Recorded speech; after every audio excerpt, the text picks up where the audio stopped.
Hi everyone. I thought that the next best thing I could talk to you about would be to go over the first version of the exam from fall of 2019. That would be a good way to review the concepts that we talked about in our recent live session, and anything that we haven't come across in the live session, we'll probably come across in this exam. So I've posted another copy of the exam here as a key, but I'm going to write on this one as we're talking about it. So it won't be strictly speaking this key that I used to grade it last year, but what I talk you through. Also posted version 2 of this exam right below it, and that you can see over here. You can look at that one if you want to have another version of the exam to practice on, and I'll post the key to that one later on. So anyway, so this is my working this out as a key. I had a lot of questions like this one where I'm asking students to draw the Lewis dot structure of something and then give information about the electronic geometry and the molecular geometry and the intermolecular forces and things like that, and then predict solubility. So selenium is in the group right under oxygen, or it's under sulfur, hydrogen, oxygen, sulfur, selenium, and the Lewis dot structure looks just like a water molecule, except that you have selenium in the place of the oxygen, right? So if you were doing water, it would be H. That would be water. So a lot of times you can remember structures, you can easily switch up and down the group like that. Even hydrogen, I usually say hydrogen as an honorary member of group 17. If I were trying to draw, for example, selenium fluoride, I could just substitute the fluorines for the hydrogens. I would just have to remember that the fluorines, unlike the hydrogens, have 3 lone pairs. But anyway, so this was pretty much what I was looking for here. I usually grade these 1 point if you have the correct formula and connectivity, and then 3 points if you get the molecule correct, which would mean all the lone pairs in the right place, all the double bonds in the right place, and so on. So looking at the selenium here, we've got 4 groups of electrons. The bond with hydrogen here is 1. The lone pair up top is the second one.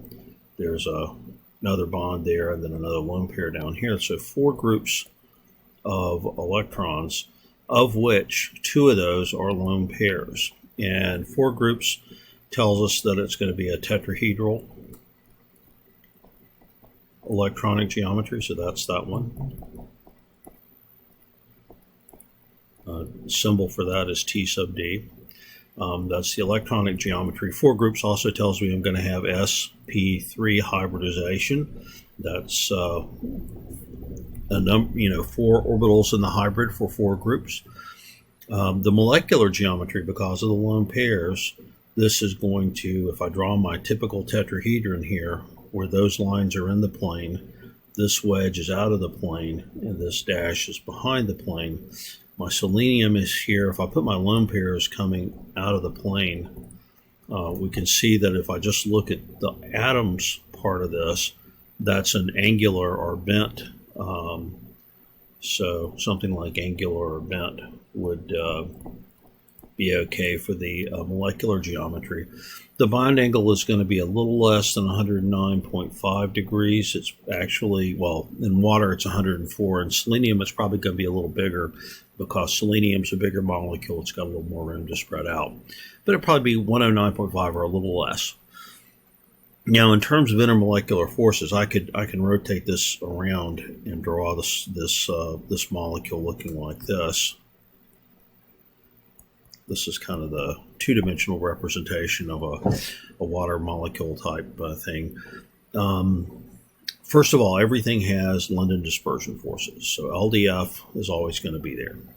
And the way this F worked was you got 1 point for each one if you listed it or not listed it correctly. So basically LDF, dipole and London and hydrogen bonding if you left it out when you were supposed to leave it out, you got the point. If you put it in when you were supposed to put it in, you got the point. Otherwise, you lost the point. It has LDFs. It's going to have probably a dipole force. I would imagine that selenium is more electronegative than hydrogen. You know what? I'm gonna take a look at that. That's me speculating. Yeah, actually, let's see here. Yeah, it's a little more electronegative than hydrogen, not much more. So we would have a partial positive on the hydrogens and a partial negative on the selenium. There's disturbed symmetry, so it would be have dipole or would be polar, something like that. But it would not have hydrogen bonding, because for hydrogen bonding, you've got to have a hydrogen that's on an oxygen, nitrogen, or fluorine, which we don't have. And you'd have to have a lone pair on an oxygen, nitrogen, or fluorine, which we don't have here. So it can't be that. Is it likely to be soluble in water? Probably. I'm going to guess that it's probably soluble in water. That's the best guess based on this it being a dipole. There are some things, as things are less and less polar, they might become less and less soluble in water, but generally things which have dipoles tend to be soluble in water. So moving on to number 2, in BR3, this is like ammonia, except that instead of hydrogens, we have got bromines, and those bromines have our lone pairs here.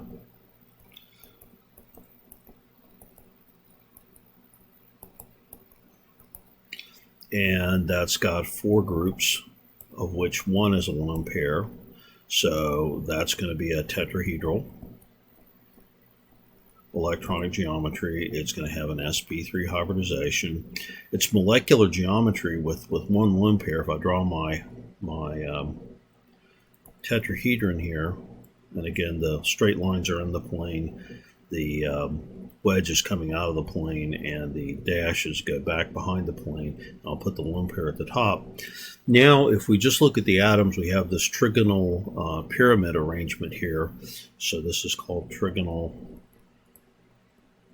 pyramidal. And again, I'd expect the bond angles to be 109.5 or maybe just a little less. In terms of IMFs for this molecule, I would expect there to be polar bonds here. It has LDFs, obviously. I would expect there to be polar bonds here.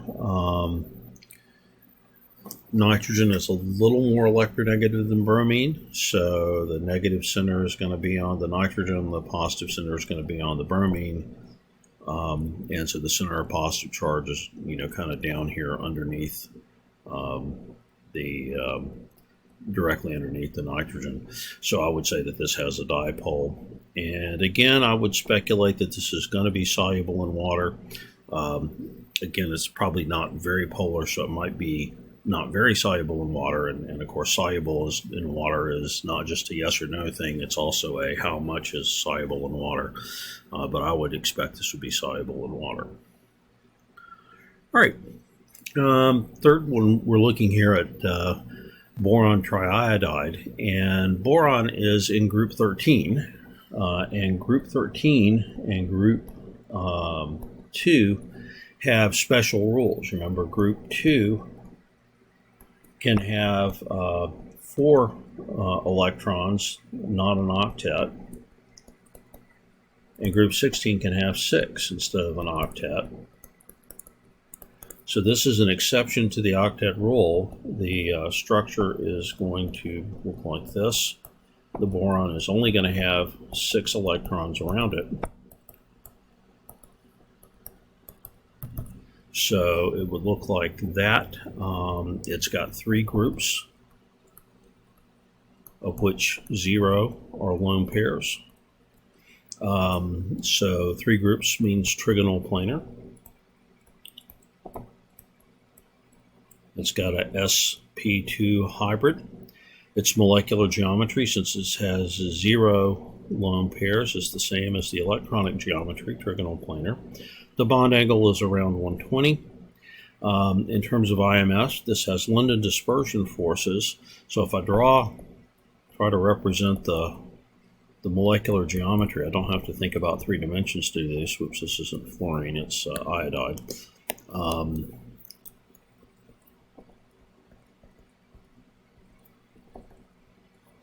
So this is all flat, it's in a plane, and you can see the molecules very symmetric. So the boron iodine bond is probably polar. Iodine's a little more electronegative than boron, not much more. So I'll put partial negatives out here and a partial positive on the boron. But the molecule's very symmetric. There's no lone pairs, there's no different atoms. So this is not going to have a dipole, and it's not going to hydrogen bond. So LDF is the only one we have, and things with only LDFs are not going to be soluble in water typically.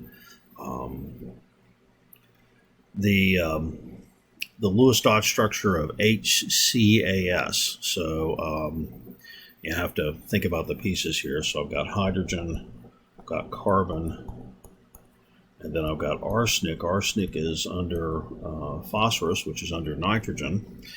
And it's pretty easy to see without struggling too hard that the way it's written with carbon in the middle here, you've got carbon, you've got a single bond to hydrogen, which of course is the only way you're ever going to see hydrogens was that single bond.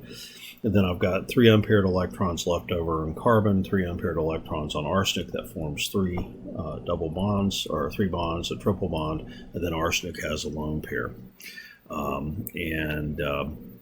You'll see in different versions of the exam that I changed that arsenic to different elements in group 15. Where HCN would be kind of the parent compound for those. It's got 2 groups around the carbon, and there's 0 lone pairs, right? I got a single bond and a triple bond, 2 groups, so it's linear. 2 groups, it's got 1s and 1p in the hybridization, sp hybrid. No lone pairs, the molecular geometry is the same, linear. The bond angle's going to be 180 degrees. In terms of IMFs for this molecule, the carbon-hydrogen bond we decide isn't very polar. The carbon-arsenic bond isn't very polar either, but maybe it's a little polar. We might have a slight delta plus, delta negative thing like that. So it's sort of questionable, but I would have probably gone either with or without saying it was dipole, had a dipole force here. I think I wound up giving credit for that. As I made up these molecules, trying not to use the exact examples in the book, I kind of went down to where the electronegativity differences aren't as small. As you move down the periodic table, the electronegativities go down. So carbon and nitrogen's electronegativity difference is, substantial. Carbon and arsenic less so. So in terms of solubility in water, I would probably go with a yes here. I think if you said dipole, I expected you to say yes. If you didn't say dipole, I expected you to say no. I think I had some variability on that because I did do these. Now, one of the things I won't do on your exam that you have next week is I won't be giving you real molecules. I'm not, you can look up molecules and see what the solubility is. You can go to Wikipedia and see what their geometry is and so on and so forth. So I'm going to have to say things like, element X is in group 15 and element Y or Z or whatever is in group 12 or not 12, but something like that. And you've got to come up with the answer questions about the Lewis dot structures and the molecular geometries and the IMFs and the bond angles and the hybridization and stuff. So you're going to have to deal with a less explicit way of stating what the molecule is, or I'm going to give you a molecule and ask you to explain. So I might ask you to explain why a certain molecule is polar. So that's the other option. We can go with that. Now, question 5 here is about two things. It's about formal charge, which is a technique that we use to evaluate structures when we have multiple structures that meet the rules for a Lewis dot structure. And it's also about expanded octets.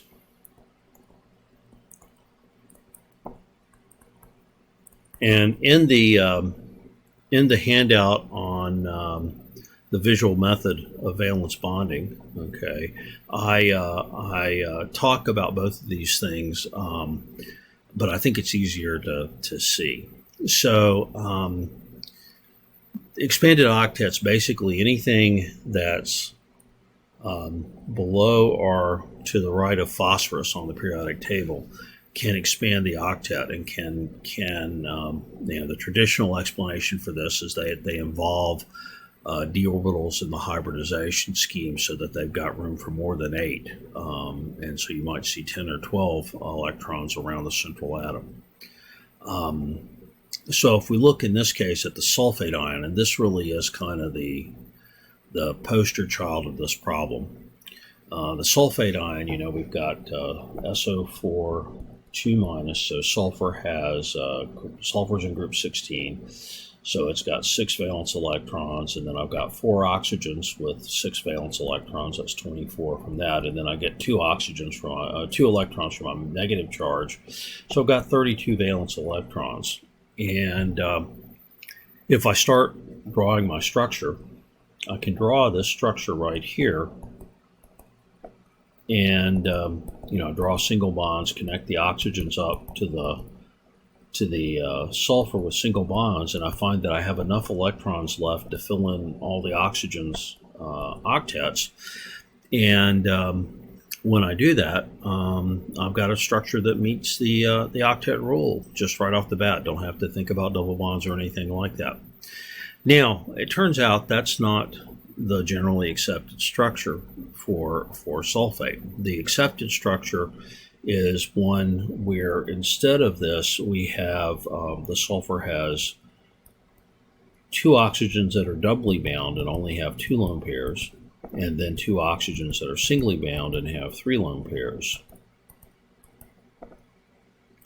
And if we look at the formal charge, we can see how the formal charge works. Now, the way I think of formal charge is I first of all will take my structure and I'll redraw it, and I'll draw it so that the bonds are written as electrons, like so.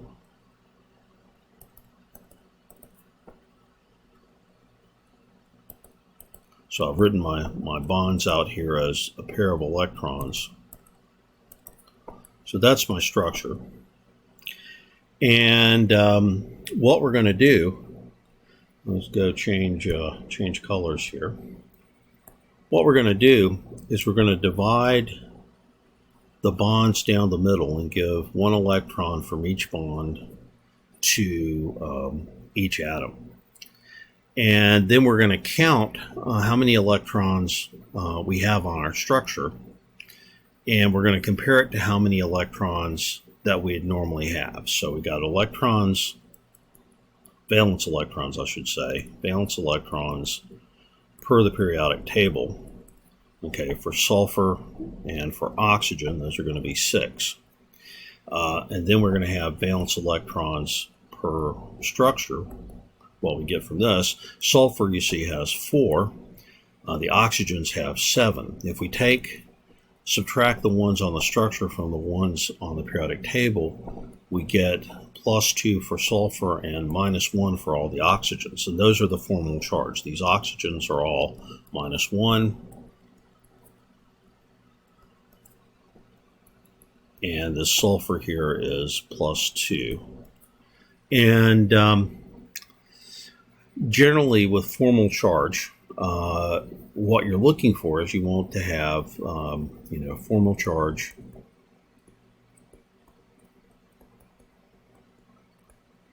the best structure is going to have more 0 formal charges. Put a line through that like I've been doing for my zeros there. And it's also going to have formal charges that make sense with respect to WRT, with respect to electronegativity. That is, I won't have a negative charge on something that's less electronegative than something right beside it that's neutral or positive by formal charge. That wouldn't make sense. All right, changing colors again. Let's look at the other structure. So I'm going to redraw it, and again, I'm drawing my bonds as pairs of electrons like so. And then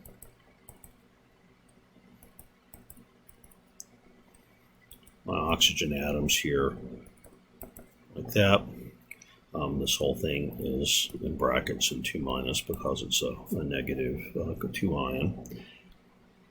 And when I divide it up now, now the sulfur, I have the oxygen that has a double bond and the oxygen has a single bond. And again, from the periodic table, they're all going to have 6. From the structure, the sulfur now has 6. 6 minus 6 is 0, so its formal charge is 0. That looks promising. The oxygens with the double bond also have 6. 6 minus 6 is 0, so these guys have formal charges of 0. And then the other ones still have 7. They have a -1 formal charge. And of course, if you sum up the formal charges, they should equal the overall charge. So here we have, up here on the first one, we got +2, -4, that's -2, which I didn't seem to have written up there. Down here we've got 0 plus 0 plus 0 plus -1 plus -1, that's -2. So the second structure, B is preferred. More atoms with a 0 formal charge would be the answer to that one. All right, then we have some here where we're looking at boiling points, and we have to explain the main reason for the boiling point. So in the case of H2S and H2O, we're comparing similar molecules, right? They're both going to have angular molecular geometries. They're both going to be polar. Water's probably going to be a little more polar. The big thing that water is going to have is its hydrogen bonds. So I'd say that water is the higher boiling point, and H2O is more polar. And the really big thing is that it can hydrogen bond.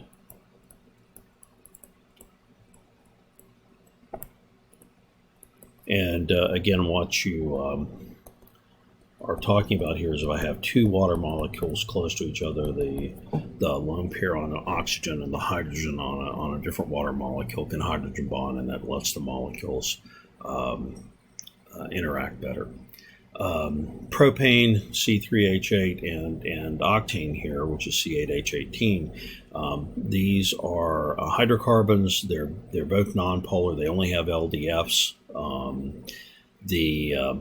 Essentially the propane would be a linear. Well, I'll draw it in the notation where we kind of show the 3-dimensional shape. So we draw our 3-carbon chain, we put a hydrogen at either end, and then on each of the carbons we put wedges and dashes and the other 2 hydrogens. So we only have carbon-hydrogen bonds, which are not polar, and we have a pretty symmetric structure. Octane is like that, it's just longer. Now instead of 3, I've got 8 carbons, which is what I've got now. And then again, on every one I have wedges and dashes here, like so.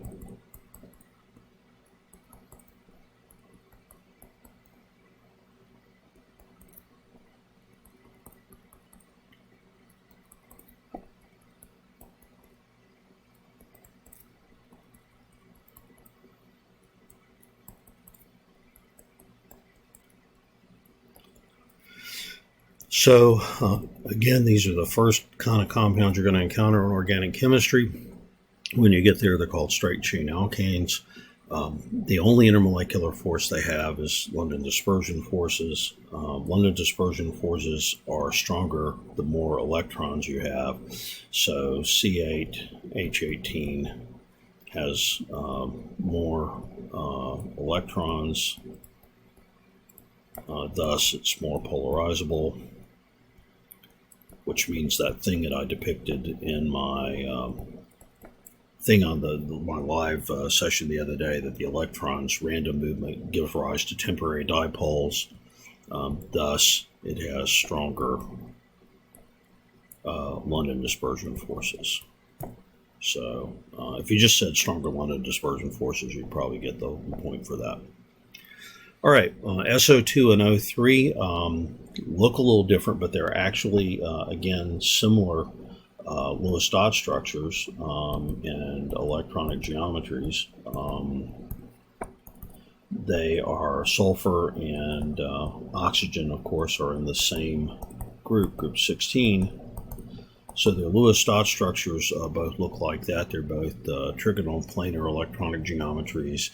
They both have bent or angular molecular geometries with a about 120 degree bond angle. The difference here between the two is that SO2 is probably going to have the higher boiling point, and that's because SO2 has different atoms, and thus can be polar. Again, the electronegativity difference between sulfur and oxygen might not be that much. The periodic table I'm looking at here says 2.4 and 3.5, so it's pretty good. So it's polar. So it has dipole-dipole forces. And also, SO2 has more electrons.